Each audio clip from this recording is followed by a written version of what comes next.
Salam alaikum. Cette séance concerne le premier chapitre de la mécanique et plus précisément les lois de Newton. Donc la mécanique, donc c'est une discipline que vous avez déjà vue donc tronc commun, donc même au collège. Donc vous avez déjà vu les forces, comment schématiser les forces, projeter les forces. Vous avez aussi étudié donc le premier principe, le principe d'inertie, aussi donc comment l'appliquer. Donc cette année-là, donc on va voir donc les lois de Newton comme premier chapitre et on va commencer par un rappel qui concerne la relativité du mouvement et le vecteur position.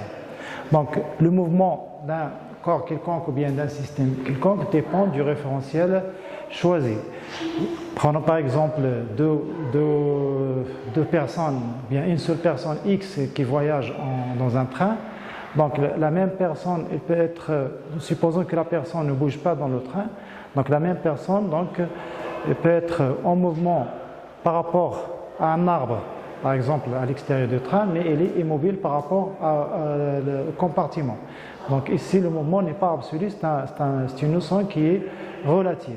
C'est-à-dire, avant de commencer toute étude en mécanique, il faut toujours spécifier ou bien choisir le référentiel d'étude. À ce référentiel-là, donc, on doit être muni d'un repère, de deux repères, un repère d'espace et un repère du temps. Le repère d'espace, généralement, donc, on prend à trois, généralement, il a trois vecteurs, donc O, d'origine O, et les axes X, Y et Z. L'axe OX, il est dirigé par le vecteur unitaire I, l'axe OY, il est dirigé par le vecteur unitaire J, et l'axe OZ est dirigé par le vecteur unitaire K. Donc, le référentiel d'espace OIJK, donc, il est utile pour déterminer les positions du mobile ou bien du système au cours du mouvement, mais on a besoin aussi d'un autre repère qu'on ne schématise pas, donc ce simple chronomètre, c'est un repère de temps.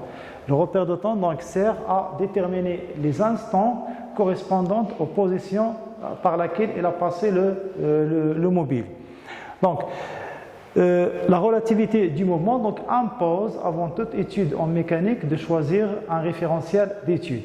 Donc, les référentiels usuels qu'on va utiliser, donc on a des référentiels terrestres. Référentiel terrestre, donc c'est tout référentiel donc, lié à la surface de la Terre. Donc, par exemple, ici dans cette salle-là, donc un référentiel qu'on choisit ici dans cette salle, donc ce sera un référentiel terrestre. Un arbre, par exemple, à la surface de la Terre, ça peut être un référentiel terrestre. Avec cet arbre-là, donc qui va être mené d'un repère X, Y, Z, donc ce sera, donc on a défini donc, le repère d'espace. Donc le repère terrestre, il est utile pour étudier les mouvements des objets qui ne s'éloignent pas de la surface de la Terre. Un autre référentiel aussi intéressant, c'est le géocentrique. Géocentrique. Donc ce référentiel-là, donc, il a un centre, donc si je schématise la Terre, donc son origine coïncide avec le centre de la Terre et les trois axes sont dirigés vers trois étoiles lointaines. Donc les axes sont dirigés vers trois étoiles lointaines considérées comme fixes. Alors ce référentiel-là, donc, il est utile pour l'étude des mouvements des satellites et des planètes. Un autre référentiel aussi, il est important, c'est le référentiel héliocentrique. Héliocentrique. Donc il a l'origine qui coïncide avec le centre du Soleil, YZ. Donc l'origine O coïncide avec le centre du Soleil. Donc ce référentiel-là, il est utile pour l'étude du mouvement des planètes qui tournent autour du Soleil. Alors après avoir fait un petit rappel sur c'est quoi la relativité du mouvement, maintenant on passe aux grandeurs cinématiques. Les grandeurs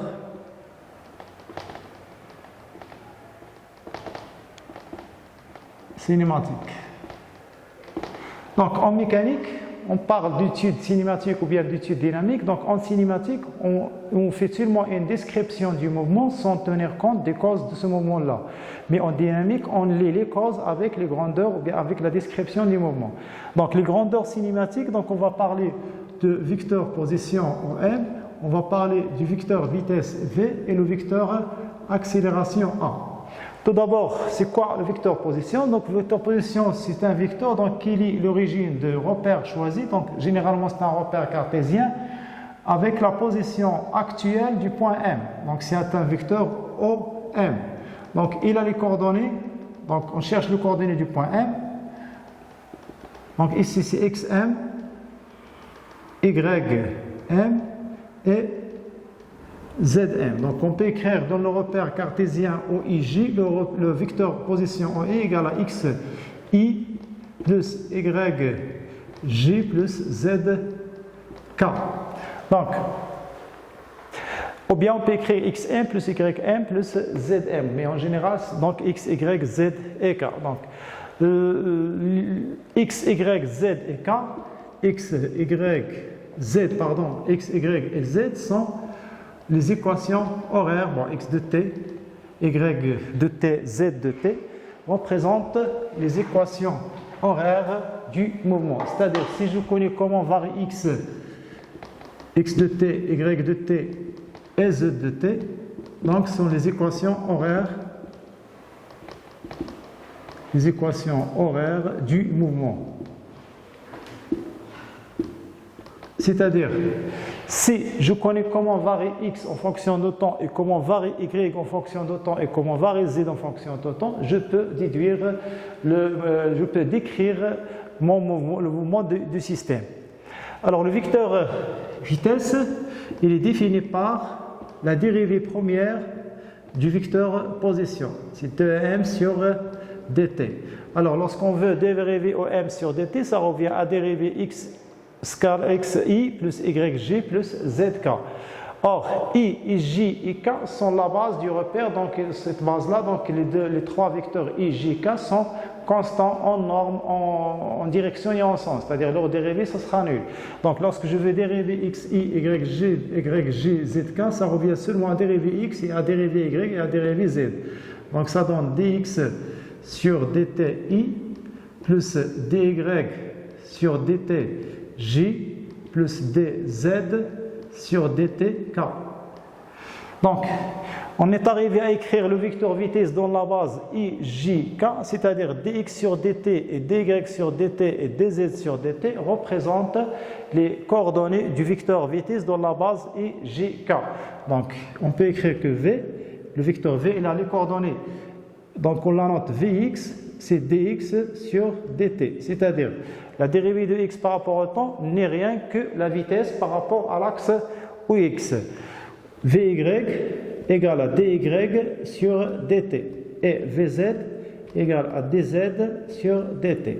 Dans une notation nouvelle qu'on peut utiliser sur mécanique, c'est au lieu d'écrire dx sur dt, on peut écrire x point. Et c'est y point et c'est z point. Donc dans la base I, J, K. Donc x point, y point, z point sont les coordonnées du vecteur vitesse dans la base I, J, K. Si on veut chercher le module de V ou bien la valeur du V, donc c'est la racine de x point au carré plus y point au carré plus z point au carré. Et il est donné en mètres par seconde. La deuxième grandeur, bien la troisième grandeur cinématique, c'est l'accélération.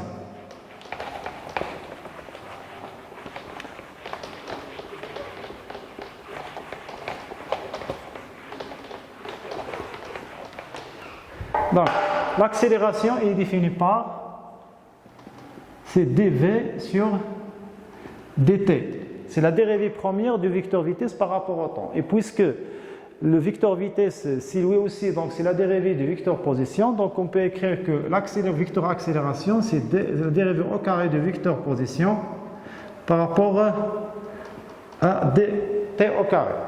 Donc, les coordonnées du vecteur accélération, donc si j'utilise la première expression, donc dv sur dt, c'est-à-dire je dois dériver cette expression-là. Alors, je dérive cette expression-là, donc toujours i, j, et k sont des vecteurs qui sont constants, donc je reviens seulement à dériver ces expressions-là, donc avec les vecteurs de la base. Donc, ça donne d carré x sur dt carré fois i plus d carré y sur dt au carré j plus d carré z sur dt au carré k. Donc, c'est-à-dire, on est arrivé à écrire l'accélération, vecteur accélération dans la base i, j et k, ainsi d carré x sur dt carré est l'abscisse du vecteur a, d carré y sur dt est l'ordonnée de a, et d carré z sur dt carré est la cote de a. Donc, on peut écrire que a les coordonnées suivantes, ax égale ay égale az égale, donc ax c'est-à-dire l'accélération par rapport à l'axe x, ay c'est-à-dire l'accélération par rapport à l'axe y, et az c'est-à-dire l'accélération par rapport à l'axe oz.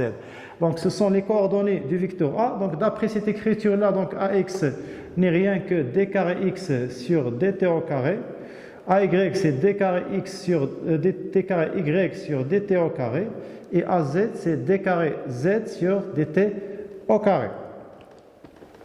Donc d carré x sur dt au carré, on peut aussi l'écrire, c'est dvx sur dt. Ou bien ici c'est dvy sur dt, ici c'est dvz sur dt. Ou bien on peut utiliser la notation avec les points. Donc d carré x sur dt carré, c'est la dérivée seconde de x. Ici c'est la dérivée seconde de y, et ici c'est la dérivée seconde de z. Donc ici dans la base ijk. Dans la base ijk. Donc ax, ay, az n'est rien que la dérivée seconde de x, la dérivée seconde de y et la dérivée seconde de z dans la base ijk. Donc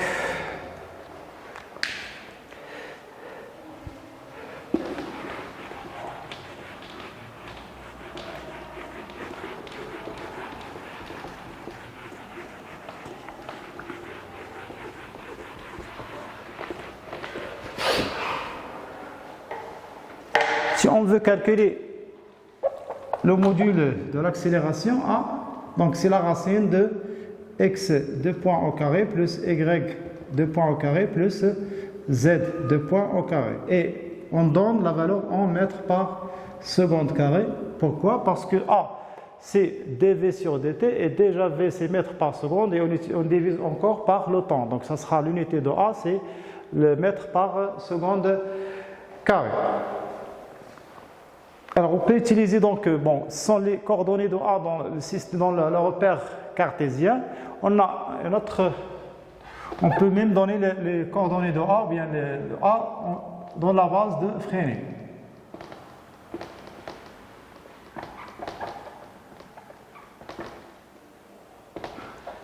Comment on peut écrire l'accélération A dans la base de Freinet? La base de Freinet, donc, c'est une base qui est très importante, donc elle est utile lorsqu'on a un mouvement curviligne. En deuxième année, on aura besoin, surtout donc, cette année-là, pour les deuxièmes années sciences maths, ainsi pour les deuxièmes années PC. Donc les deuxièmes années PC, lorsqu'ils vont utiliser le mouvement d'une particule chargée dans un champ magnétique uniforme, et pour les deuxième année sciences maths, donc l'étude des satellites ou bien des planètes, le cas de leur rotation, ou bien les particules chargées dans un mouvement, dans un champ uniforme. Donc la base de Freinet, c'est une base mobile d'origine m et qui a deux vecteurs u et n. Donc cette base-là, donc, il bouge avec le mobile. Donc soit la trajectoire du mobile est celle-là. À un instant quelconque, par exemple, le mobile se trouve à cette position-là. Donc à cette position-là, donc je peux schématiser donc la base MUN, la base de Freinet. Donc son origine M, c'est-à-dire c'est le mobile. Donc l'origine de la base, c'est à chaque instant, c'est où se trouve le mobile, ou bien la position où se trouve le mobile.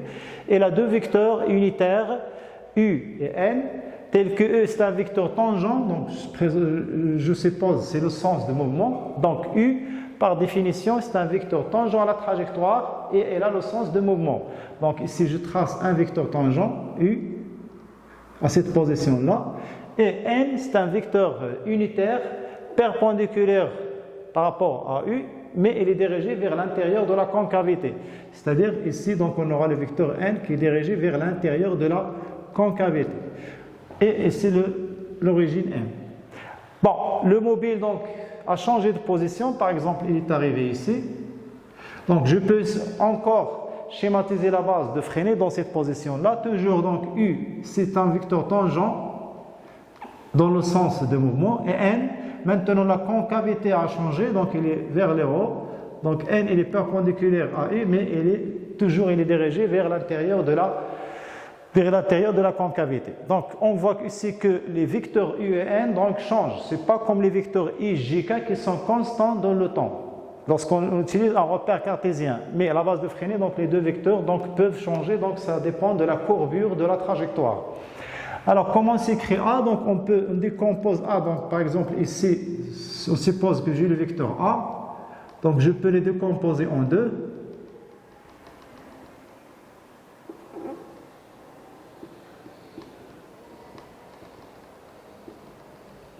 Donc j'aurai ici AT et AN. Donc c'est la composante A normale. Et ici j'ai la composante A tangentielle.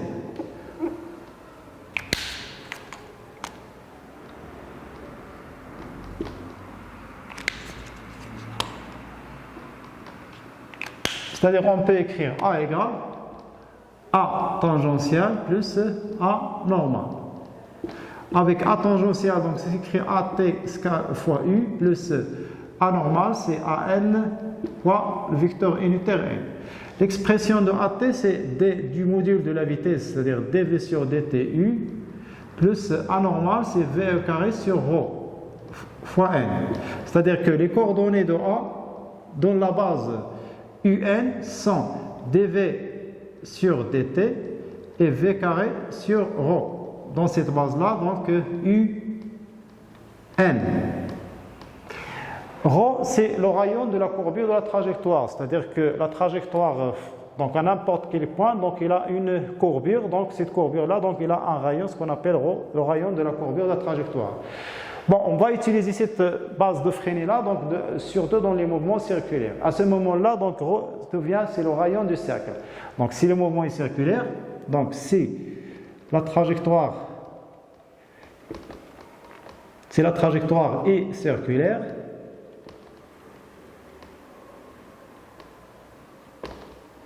donc ρ égale à le rayon de la trajectoire.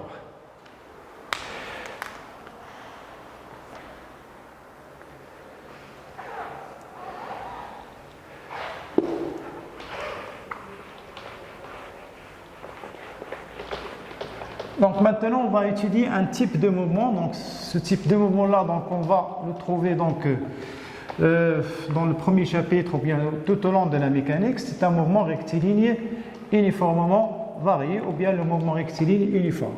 Donc deux types de mouvements. Voilà.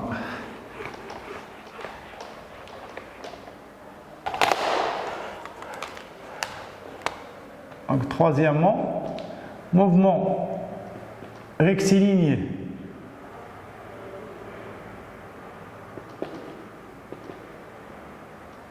uniforme et mouvement rectiligne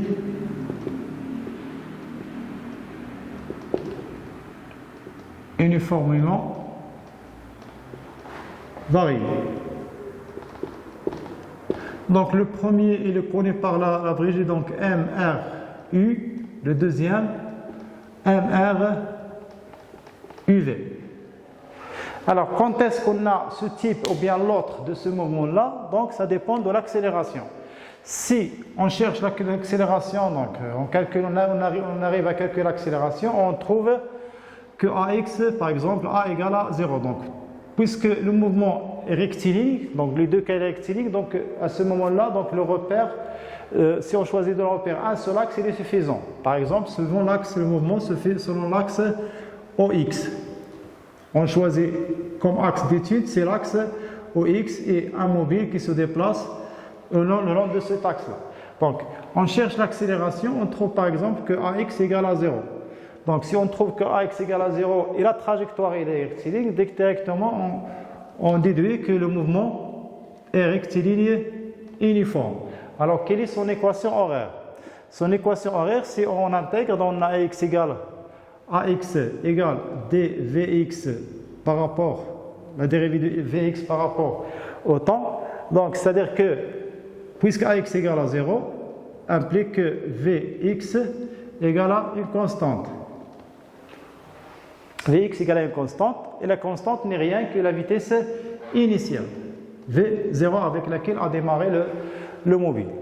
L'équation horaire de ce mouvement-là, donc on a Vx égale dx sur dt, implique que dx sur dt égale à V0. Donc je cherche la primitive de cette fonction-là, donc c'est-à-dire que x de t par intégration, donc x de t égale à quoi? Égale à V0 t plus une constante. Alors pour chercher la constante, donc j'utilise les conditions initiales, c'est-à-dire at égale à 0. Donc at égale à 0, qu'est-ce qu'on a? On a x de 0 égale à la constante, c'est-à-dire que la constante égale à x0. Donc on peut écrire donc x de t égale à V0 par rapport à x qui multiplie t plus x0. Donc c'est l'équation horaire qui régit le mouvement, un mouvement rectiligne uniforme. Donc la vitesse Vx égale à V0, donc c'est V0 par rapport à x, pardon, c'est V0 par rapport à x. Ben ici on a un seul axe, donc le mouvement est souvent suivant l'axe OX, donc V0x c'est V0. Donc on aura Vx de t égale à V0x qui est égal à une constante. Ici ça sera V0 parce qu'on a un seul axe. Et on aura x de t égale à V0xt plus x de x0. Donc ce sont les deux équations qui régissent ce type de mouvement-là, mouvement rectiligne uniforme. Alors, si maintenant on calcule l'accélération A, mais on trouve qu'il est différent de 0, mais il est constant, donc on aura un autre type de mouvement. Donc, si AX est différent de 0, mais AX égale à une constante. Donc, c'est là une valeur qui est constante. Donc, à ce moment-là, donc, on écrit AX dVx. AX égale à dVx sur dt. Alors par intégration, on trouve que Vx de t égale à AX t plus une constante d'intégration. Pour chercher la constante d'intégration, donc on utilise les conditions initiales, c'est-à-dire à t égale à 0, qu'est-ce que j'ai? À t égale à 0, donc si je remplace t par 0, donc ça reste Vx de t, c'est V0x égale à la constante. Donc la constante égale à V0x. La constante d'intégration égale à V0x. Donc, c'est-à-dire que Vx de t égale AX fois t plus V0x. C'est l'équation de la vitesse. Or, pour chercher l'équation horaire, je remplace ici Vx de t par dx sur dt. Égale quoi? Égale AXT plus V0x. J'intègre par intégrale. Donc je trouve x de t égale, donc puisque ax est une constante, donc la primitive de t c'est t carré sur 2, donc ça donne 1 demi ax t carré. Ici v0 c'est une constante, donc la primitive ça donne v0x fois t, donc plus une constante d'intégration. Pour chercher la constante d'intégration, toujours j'utilise les conditions initiales, c'est-à-dire à t égale à 0, quelle est la position qu'on a. Donc je remplace t par 0, donc on aura x0 égale 1 demi. Bon, ça sera 0, donc je remplace ici t par 0, donc ça saute, et c'est aussi t par 0, donc ça saute, ça reste seulement la constante. Donc x0 égale à la constante. Donc ça donne finalement que x de t égale à 1 demi ax t au carré plus v0x t plus x0. Donc c'est l'équation horaire pour un mouvement rectiligne uniformément varié. Donc si on veut tracer les courbes concernant ce mouvement-là, donc ce mouvement-là c'est lui qui nous intéresse le plus. Donc si on a les courbes, donc pour l'accélération AX c'est une constante, donc si je trace AX en fonction de temps, donc j'aurai une droite qui sera horizontale, d'accord? Parce que AX est une constante, mais si je trace la vitesse, Vx de t égale à ax t plus x0. Donc j'aurai une fonction, ou bien une fonction soit qui est linéaire ou bien elle est affine. Donc c plus v0x, pardon, plus v0x.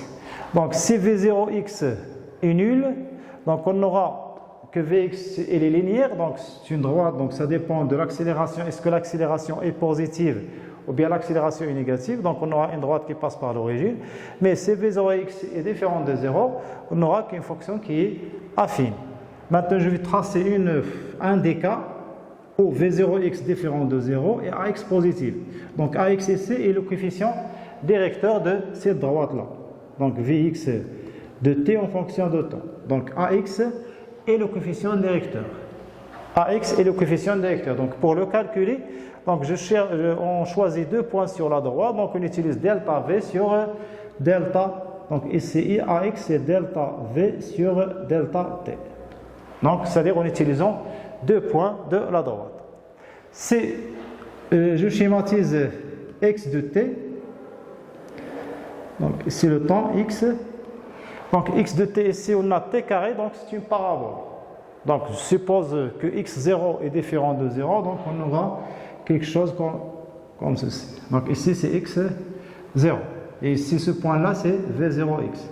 Généralement en examen national on vous donne cette courbe-là. Donc on vous donne cette courbe-là, donc on peut déterminer de cette courbe-là soit v0x, c'est-à-dire c'est l'ordonnée à l'origine, c'est v0x, ou bien ax, l'accélération du système, c'est le coefficient directeur de cette droite-là. On passe maintenant au quatrième partie, c'est les lois de Newton. Ça concerne les lois de Newton. Donc les lois de Newton, on a 3 lois. La première loi déjà vue en tronc commun, c'est le principe d'inertie. La deuxième loi, donc c'est nouvelle. Et la troisième loi aussi, elle est déjà vue, donc c'est l'action et la réaction. Donc, quatrièmement, les lois de Newton.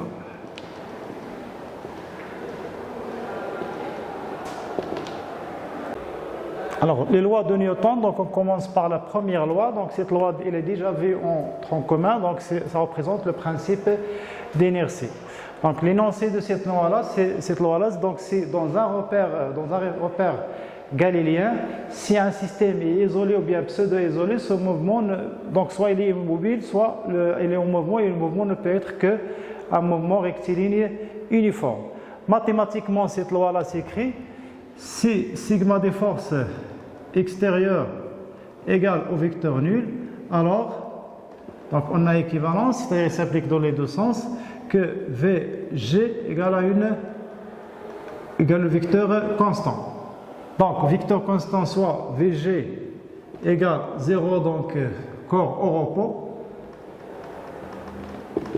ou bien Vg différent de 0 implique le mouvement rectiligne uniforme.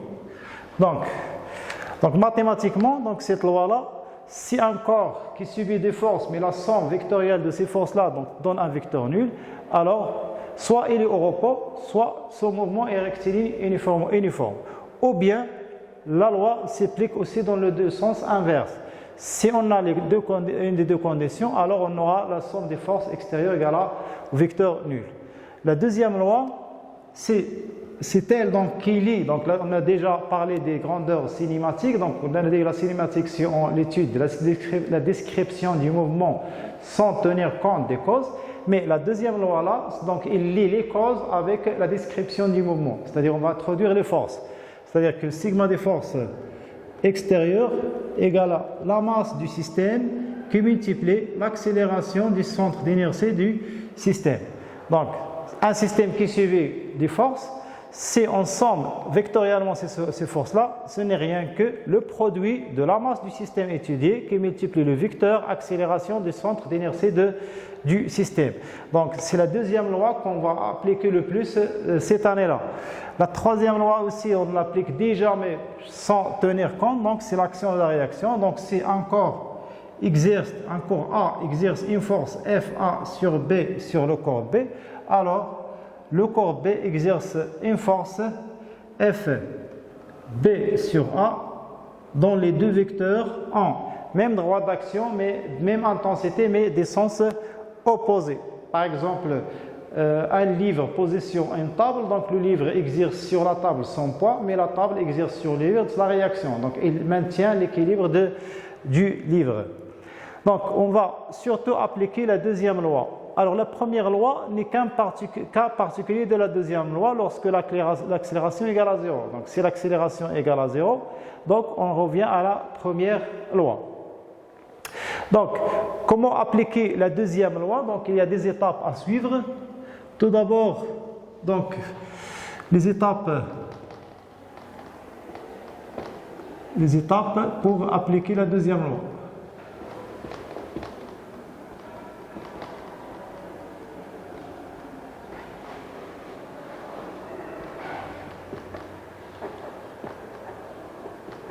La deuxième loi de Newton. Donc tout d'abord, on détermine le système étudié.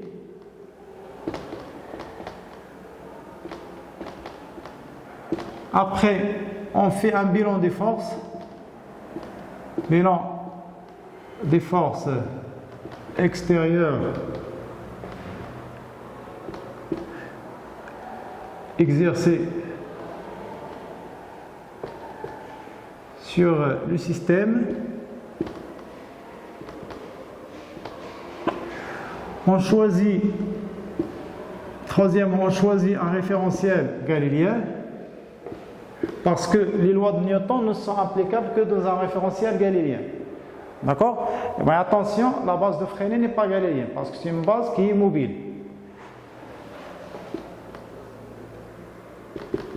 Référentiel galiléen.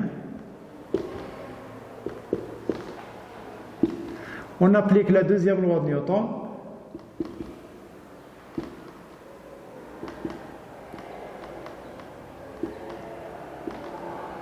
Puis on fait des projections. Des projections sur les axes. Et on répond aux questions. Mais une étape intermédiaire ici, il faut schématiser les forces qui sont connues. Donc si je connais par exemple le poids ou bien, donc on fait un schéma pour pouvoir faire des projections justes. Donc il faut faire un schéma qui est clair et suffisamment grand pour ne pas faire des erreurs sur les projections des forces. Donc on fait la projection de la deuxième loi. Donc il y a de l'égalité, donc on projette les forces et l'accélération sur les deux axes. Alors, et remarque, si on calcule le produit, donc remarque, premier, si on calcule le produit A scalaire V, on trouve qu'il est égal à 0. Donc, généralement, si le produit scalaire de A et V donne 0, donc généralement le mouvement il est uniforme. Mais si on calcule A scalaire V, on trouve quelque chose qui est supérieur à 0, donc ici c'est un mouvement qui est accéléré. Et dans le cas où A scalaire V il est inférieur à 0, donc c'est un mouvement qui est retardé. Donc si on veut spécifier, donc par exemple si le mouvement est uniformément varié, donc on dit que c'est un mouvement uniformément retardé ou bien un mouvement qui est uniformément accéléré.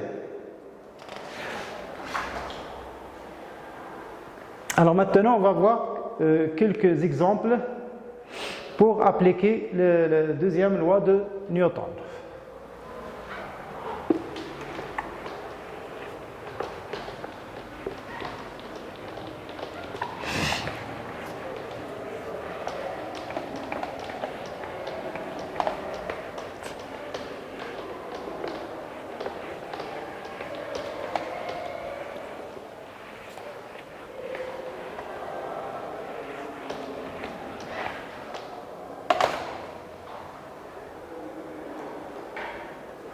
Donc, je crois que c'est la quatrième partie, application.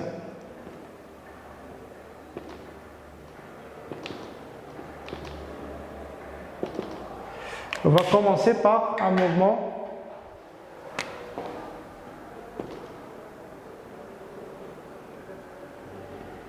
Mouvement d'un solide sur un plan horizontal.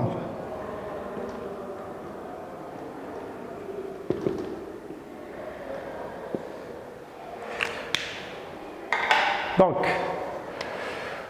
on considère un mobile sur un plan horizontal, donc selon une piste qui est rectiligne. Donc, pour étudier le mouvement, donc on a besoin d'un repère et c'est seulement un axe, il est suffisant.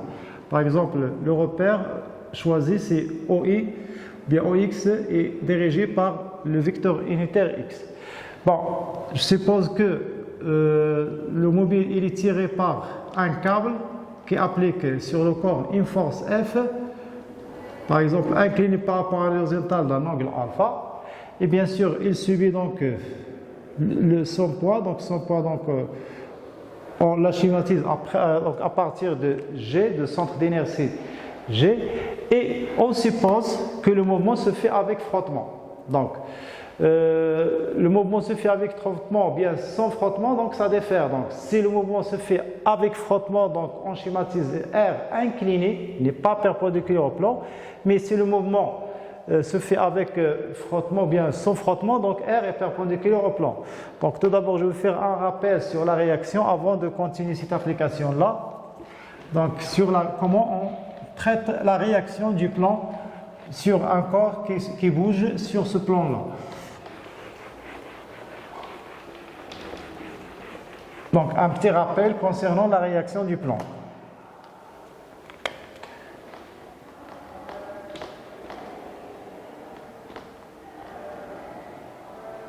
La réaction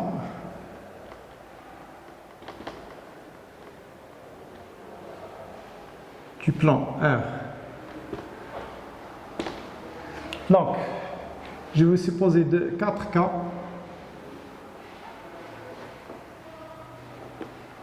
Plan horizontal, donc ici avec frottement, bien sans frottement.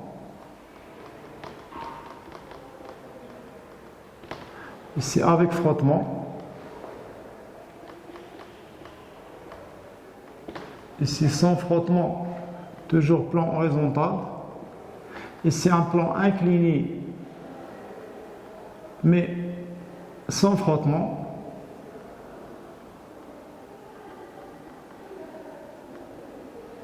Ici le plan incliné, mais avec frottement.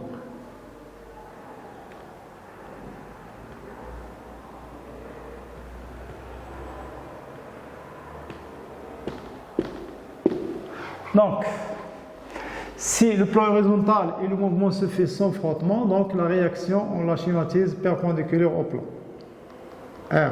C'est-à-dire que R, il est confondu avec RR, donc il est perpendiculaire au plan. Mais si le mouvement se fait avec frottement, donc ici je dois tout d'abord choisir le sens du mouvement. Supposons d'avoir le sens, c'est le sens du mouvement, donc R doit être schématisé dans cet espace-là. C'est-à-dire qu'il doit être incliné mais opposé au mouvement. À ce moment-là, on décompose R en deux composantes. Donc, composante, ce qu'on appelle R tangentielle, qu'on pose ces petits f et qui représente les forces de frottement, et une composante normale, donc c'est R normal. On définit ici un angle phi entre R normal et R, ce qu'on appelle l'angle de frottement, l'angle phi, tel que tangente phi égale à F sur R normal, qu'on note K, qu'on appelle le coefficient de frottement. Donc ici R égale, le vecteur R égale R tangentiel plus R normal en vecteur, donc qui est égal au vecteur F qui représente les forces de frottement plus plus R normal. En intensité, R égale la racine de F au carré plus Rn au carré. Et les données en newton. Dans le cas d'un plan incliné, mais sans frottement, donc R, toujours, il est perpendiculaire au plan s'il n'y a pas de frottement. Je schématise R, perpendiculaire au plan. Donc, c'est-à-dire que R, il est confondu avec R normal. C'est-à-dire que F égale à 0. Même ici, donc R, il est confondu avec R normal parce que F égale 0. Il n'y a pas de frottement, c'est-à-dire que F égale à 0. Bon, attention, il y a quelques élèves donc, qui considèrent que lorsqu'on leur dit qu'il n'y a pas de frottement, ils considèrent que R égale à 0. Non, c'est faux. Donc c'est F qui est égal à 0 et non pas R. R, ça représente une force de contact entre le solide et le plan. Si on dit que R égale à 0, c'est-à-dire qu'il n'y a plus de contact entre le corps et le plan. Mais lorsqu'on veut dire sans frottement, c'est-à-dire que c'est petit f qui est égal à 0 et non pas grand R. Donc ça reste toujours Rn, n'est pas différent de 0. Donc, si le mouvement se fait avec frottement sur un plan incliné, je choisis le sens de mouvement, comme ça. Donc, puisque le sens de mouvement, donc R doit être schématisé dans cet espace-là. Donc, je suppose que R, il est incliné, donc, et je décompose R en deux.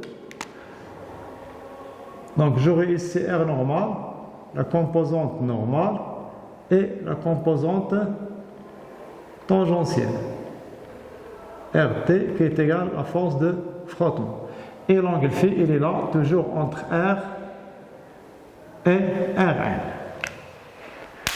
Donc, je reviens à l'application. Donc, je suppose ici que le mouvement se fait avec frottement. Donc, ici avec frottement.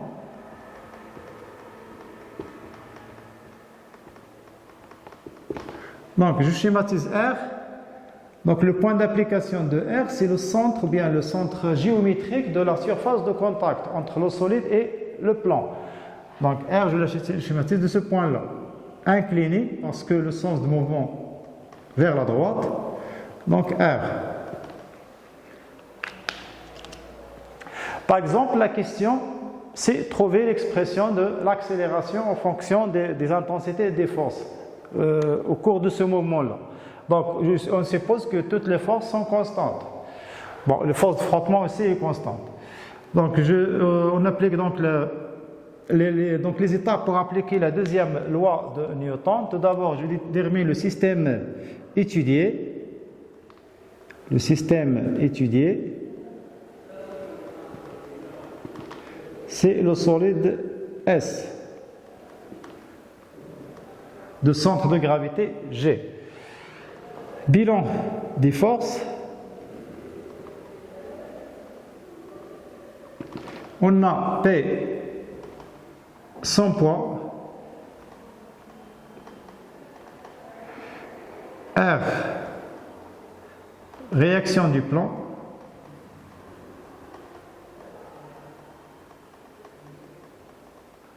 Et F, force de traction.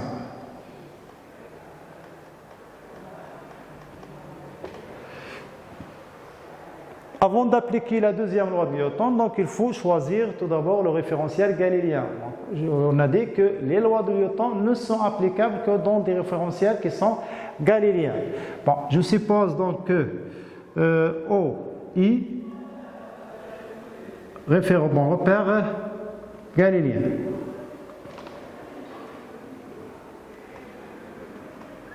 Donc, à ce moment-là, j'ai le droit d'appliquer la deuxième loi de Newton, parce que le repère d'étude que j'ai ici, je l'ai considéré comme un repère galiléen. Donc, maintenant, j'applique la deuxième loi de Newton.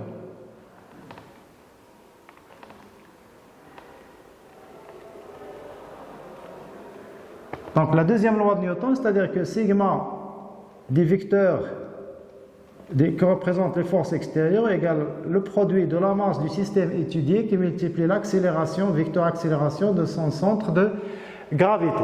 Donc sigma des forces extérieures égale à m h. Donc je termine ici. J'explicite c'est quoi sigma des forces extérieures, c'est-à-dire P plus R plus F égale m fois le vecteur h. Maintenant, pour déterminer les caractères, les coordonnées de HG, donc la question c'est déterminer les coordonnées du vecteur accélération du centre d'inertie du corps, donc je vais faire la projection sur les deux axes. Tout d'abord, je commence par projection sur l'axe OX.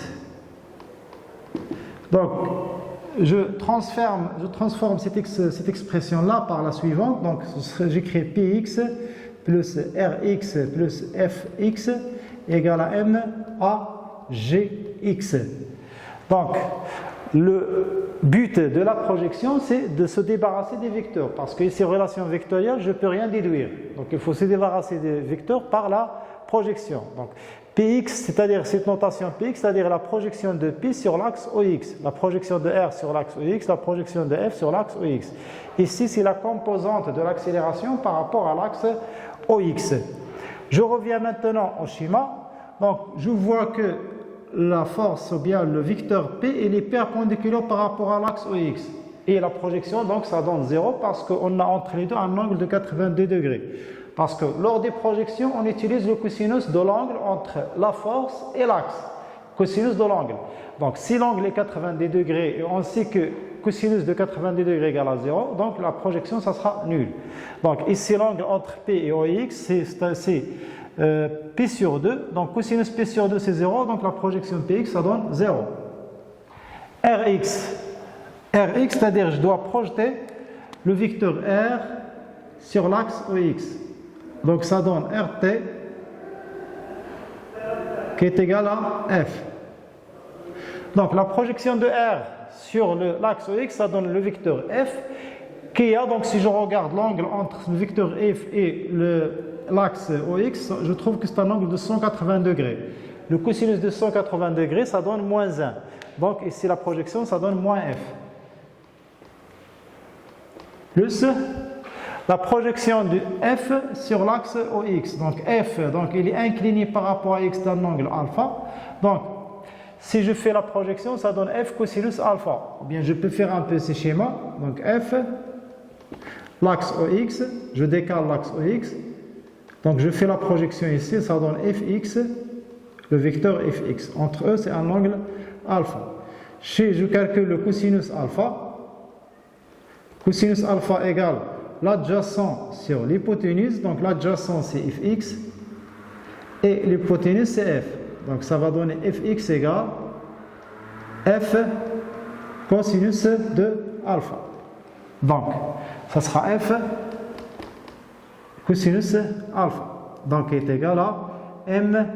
Et si je peux écrire seulement HG ou bien je peux seulement écrire AX parce que le mouvement il est rectiligne. D'accord? Lorsque le mouvement est rectiligne, c'est-à-dire que tous les points du solide ou bien du corps mobile ont le même mouvement que le centre d'inertie G. Donc ici, je peux se débarrasser de la lettre G. Ici, je peux écrire seulement AX ou bien je laisse AGX ou bien AG. Donc j'écris AX. Donc, ainsi je déduis la composante AX égale F cosinus alpha moins petit f sur M. C'est la composante AX. Alors, je dois chercher la composante AY. Donc, je fais la projection.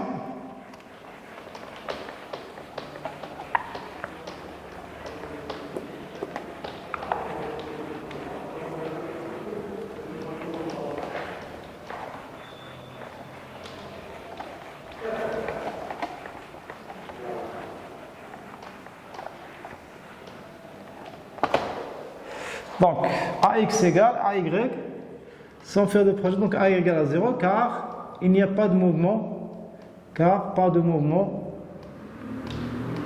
par rapport à OY.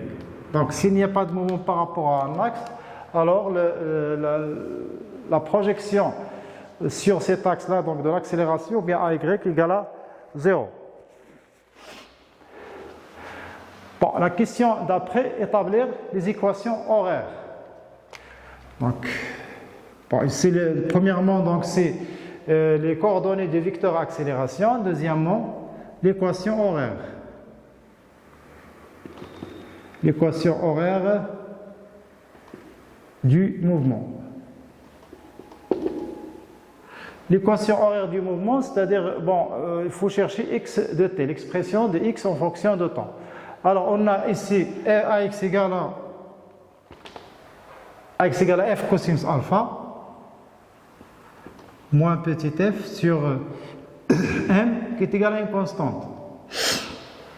Car grand F est constant, alpha est constante, petit f constante, m constante, donc ax égale constante et la trajectoire elle est rectiligne. Donc ça donne un mruv, donc le mouvement est rectiligne uniformément varié.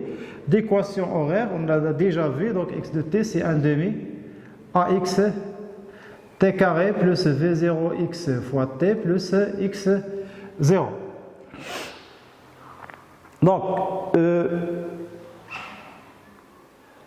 V0x et x0, ça représente les conditions initiales. Donc, ça dépend de ce qu'on a à t égale à 0. Donc, si par exemple, le mobile démarre de l'origine de l'axe à l'instant t égale à 0, donc à ce moment-là, on a déclenché le chronomètre lorsque le mobile était en point haut. Donc, toutes les conditions initiales concernent le point haut. Donc, x0, ça sera xo qui est égal à 0, et v0x, ça sera la vitesse qu'on a ici à l'origine. Si le corps a démarré sans vitesse initiale, donc on aura v0x égale à 0. Alors l'expression de la vitesse, vx de t n'est rien que la dérivée de x. Alors si je dérive cette expression-là, donc la dérivée de t carré c'est 2t, donc 2 ça saute avec 1/2, donc ça reste ax t, plus la dérivée de celle-là, donc c'est une constante qui multiplie la variable, donc ça reste v0x, et la dérivée de x0 ça donne 0, parce que c'est une constante. Donc, les deux équations donc, qui régissent le mouvement du mouvement sur l'axe OX. Bon, donc on va voir une deuxième situation, c'est pour le mouvement le plan incliné.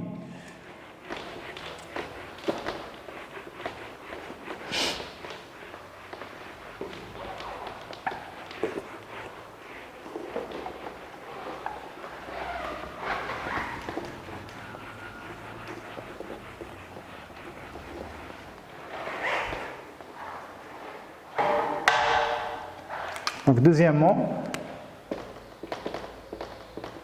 mouvement d'un solide sur un plan incliné.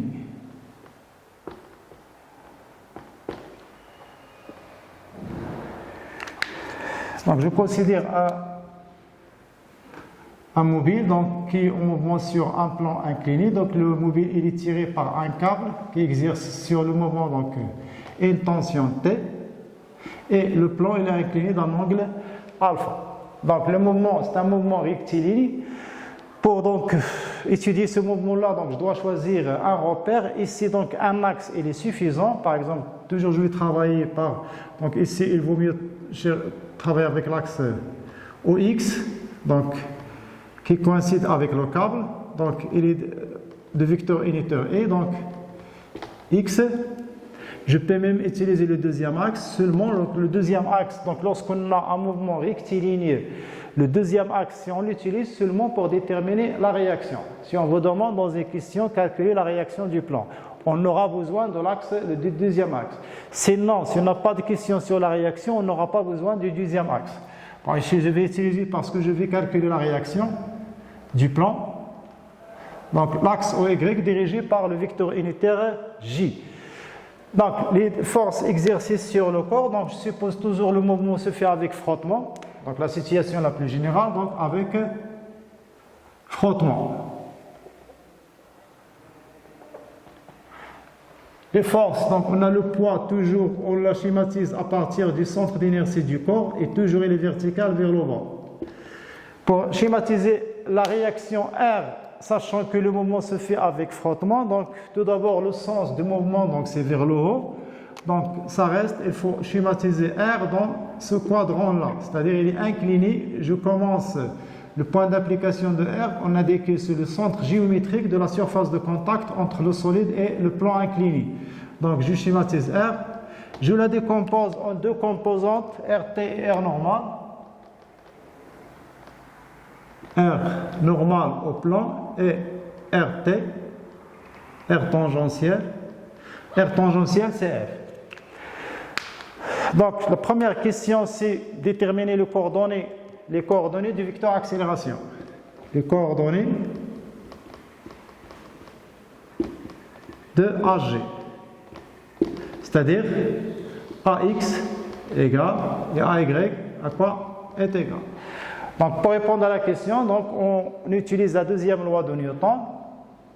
Donc, on choisit tout d'abord, bien, on désigne le système étudié. C'est le solide S.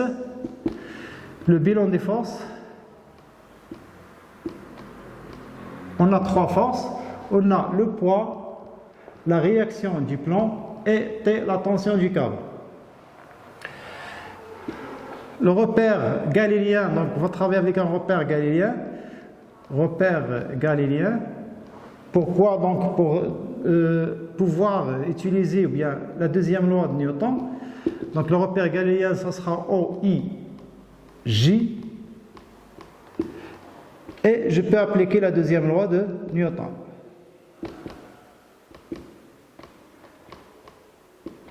La deuxième loi de Newton, c'est sigma des forces extérieures égale à produit de la masse qui multiplie le vecteur accélération du centre d'inertie, c'est-à-dire les forces qu'on a, c'est P, le vecteur P plus le vecteur R plus le vecteur T égale à la masse qui multiplie le vecteur accélération du centre d'inertie. Je vais faire la projection sur l'axe OX. Projection sur l'axe X, c'est-à-dire je dois projeter les 3 forces. Alors, concernant le P, donc je vais refaire un petit schéma ici, donc P, et l'axe OX.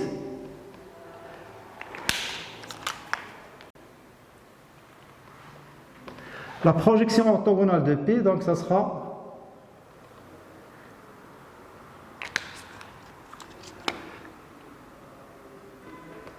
PX. Donc tout d'abord, je vois que le vecteur Px, il a un sens opposé à l'axe OX. Donc la projection, ça sera négative. Alors tout d'abord, je cherche l'angle alpha, où se trouve l'angle alpha par rapport au triangle que j'ai schématisé. Donc alpha qu'on a ici, donc toujours il est là. Alors si j'utilise sinus alpha, donc ici c'est P, sinus angle alpha, et c'est dans ce triangle-là qui est rectangle ici. Donc sinus alpha, donc c'est l'opposé sur l'hypoténuse. Donc l'opposé c'est Px, donc sur P, sachant que donc, je vais écrire moins Px parce que Px est négatif sur P. Donc à quoi est égal Px? Px égale à moins P sinus alpha. Px égale à moins P sinus alpha, qui est égal à moins Mg sinus alpha. Rx, toujours donc c'est moins F, et Tx, donc je regarde ici que le vecteur T, il coïncide avec l'axe, et elle a le même sens, c'est-à-dire que l'angle entre T et l'axe OX, c'est un angle 0, cosine 0 égale à 1. Donc Tx, ça donne T. Alors, puisqu'on a trouvé les projections des 3 forces sur l'axe OX, donc on écrit donc l'équation, donc moins Mg sinus alpha, donc c'est Px,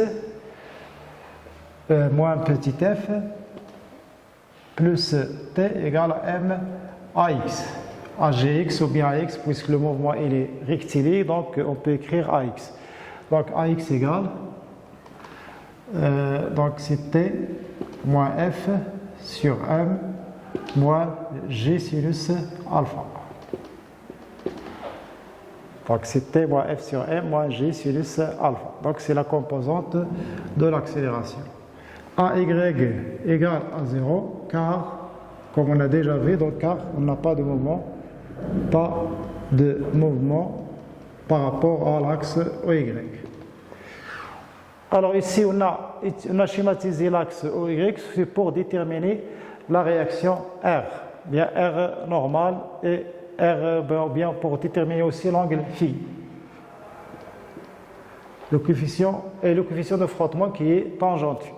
Donc pour cela, donc, Premièrement, donc, les coordonnées de AG. Deuxièmement, les composantes de R. Donc déjà, on a R égale à F plus R normal. Donc F, donc, il est donné, généralement il est donné, donc on cherche maintenant R normal. Pour chercher R normal, donc on fait la projection sur l'axe OY. Projection sur l'axe OY. Donc on aura PY plus RY plus TY égale à MAY. Donc on a déjà dit que AY égale à 0. Et PY, donc je fais un petit schéma. Alpha, donc le poids. T. Donc je décale, donc pour voir bien la projection de poids sur l'axe OY, donc je décale l'axe OY que j'ai ici, je vais le décaler ici. C'est l'axe OY. La projection de P sur l'axe OY,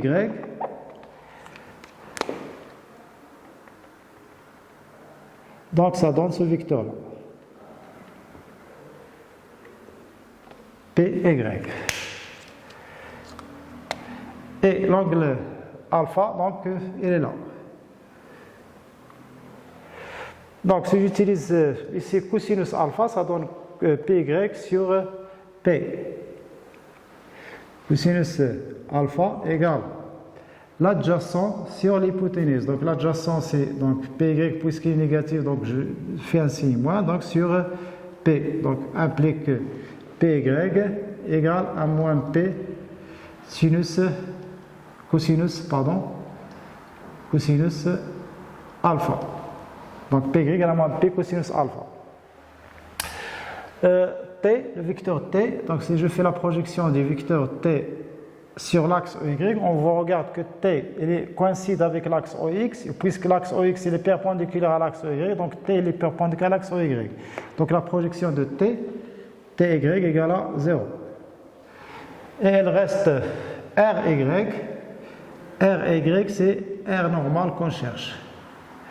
Donc on écrit, donc si on remplace ici, donc PY donc c'est moins MG cosinus alpha plus TY donc plus 0 plus R normal égale à 0. Donc on tire R normal égale à MG cosinus alpha.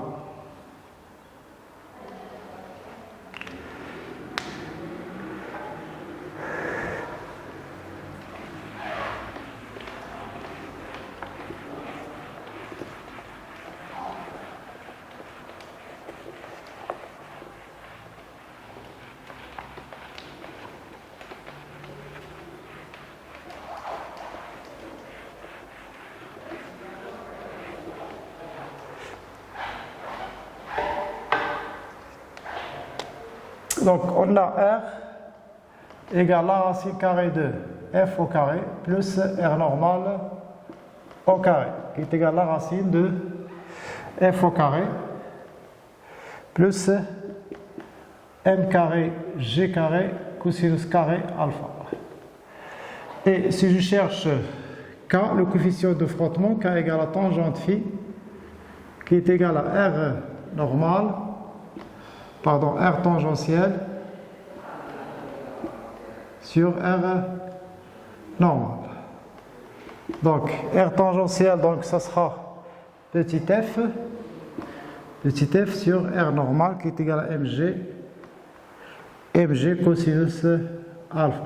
Alors si on vous demande de calculer phi, donc phi n'est rien que tangente moins 1 de f sur mg cos alpha. Donc ainsi on termine donc cette partie-là. Donc le cours suivant, donc ça concerne d'autres applications de chute verticale. Donc chute verticale, qu'on aura deux cours, chute verticale avec frottement et chute verticale sans frottement, c'est-à-dire on va voir le cas des chutes libres. Et merci de votre attention.